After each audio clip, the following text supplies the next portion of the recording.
नमस्कार नमस्कार सम्पूर्ण प्रिय आफन्तजनहरूमा हार्दिक नमस्कार। म लोक देउडा गायक नरेन्द्र रावलको तर्फबाट यहाँहरूलाई म भारतको बेङ्गलोर जुन कर्नाटक राज्यमा पर्छ यो सहर देखाउन गइरहेको छु।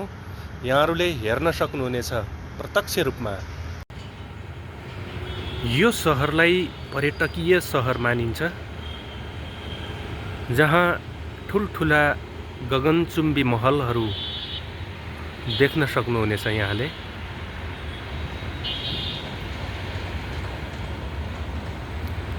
यहाँको वातावरण निकै सुन्दर मानिन्छ।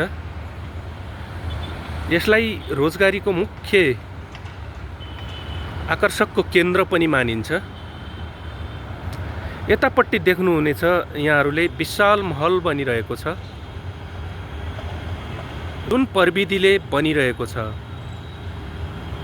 यस्तो प्रविधिबाट विशाल विशाल महलहरू बनिरहेका छन्।